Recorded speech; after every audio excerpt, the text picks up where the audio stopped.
Hey, Connection Group leaders. This week we are studying a great passage in the Gospel of Mark, and it's actually a really long passage in Mark 14. It starts in verse 27 and goes all the way to verse 72, so it's really long, and there are five cool stories, five little vignettes that are involved in this long passage, and all five of them are awesome and have a lot to teach us. Just a quick summary of the five. The first cool scene is the prediction of the denial that Peter will later do. Christ predicts that Peter will deny him later that night. I assure you, Jesus said to him in verse 30, today, this very night, before the rooster crows twice, you will deny me 3 times.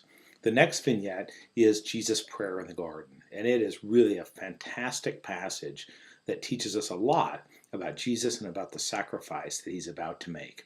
In verse 36, it says, Jesus says, Abba, Father, all things are possible for you. Take this cup away from me.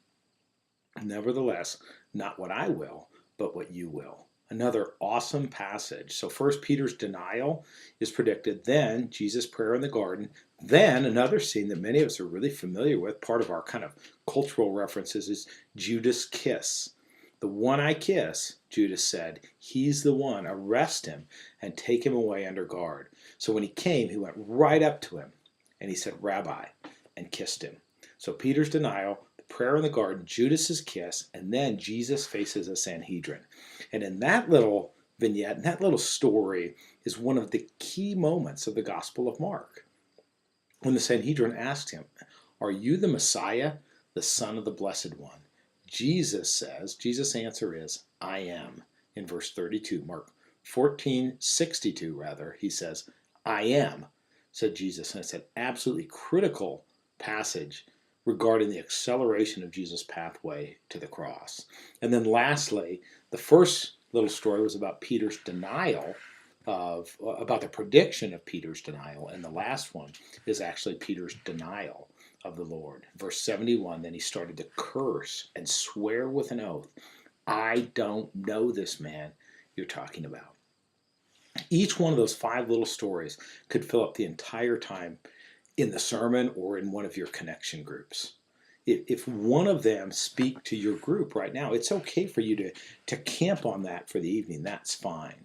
I do think there's a few keys in these vignettes that are really worth hitting, and make sure you discuss a little bit, and I'm sure that Troy will hit on all of them throughout the sermon. Firstly, I want you to notice, and I want you to be a little shocked by the description of Jesus in the Garden of Gethsemane. Read in verse 33. It says this, it says, he took Peter, James, and John with him, and he began to be deeply distressed and horrified. Then he said to them, my soul is swallowed up in sorrow. Wow. The same Jesus that displays power over nature, over disease, over demons, this same powerful Jesus is distressed and horrified. After about 30 years on the earth and 3 years in ministry with these guys, Jesus sees what is ahead of him. And even on this night, betrayal by one of his closest friends, by one of his very disciples, denial by the leader of the 12 men that he has invested his life in, a denial that he even knows him. And then, importantly, the wrath of God himself, the wrath of God that's due to sinners, is looming right in front of him at the cross. So let's use this passage and that description of Jesus in that moment as a call to consider the humanity and the compassion and the obedience of Jesus as he prays at the end of the passage, nevertheless, not what I will, but what you will. That's an awesome and powerful part to think about, the way Jesus was feeling at the time that he was ready to go to the cross. Secondly, let's not miss Jesus' shocking claim in verse 62 that I already referred to. When questioned by the Sanhedrin, he responds, I am. He uses this word Yahweh, YHWH, which was a reference in Jewish culture to the one true God, so holy that the Jews wouldn't even speak that word. And this is really a keystone moment in Mark's gospel. Jesus clarifies the line in the sand.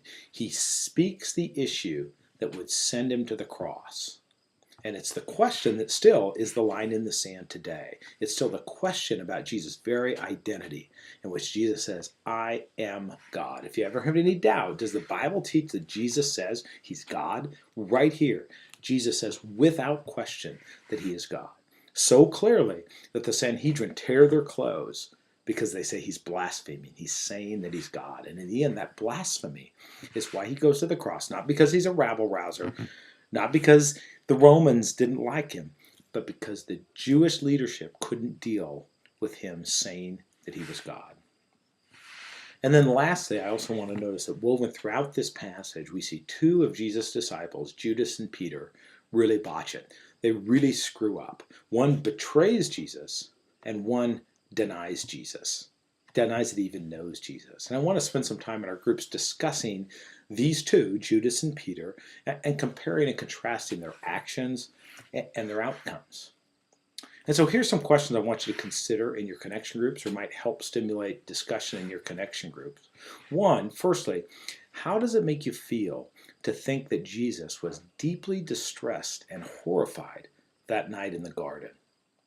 What can we learn about dealing with distress and fear from the example that Jesus sets for us? Nextly, let's be clear. Jesus claims to be God. And discuss the question for all of the people in your connection groups. Has it ever been unclear to you that Jesus claims to be God? Do you believe that Jesus is God?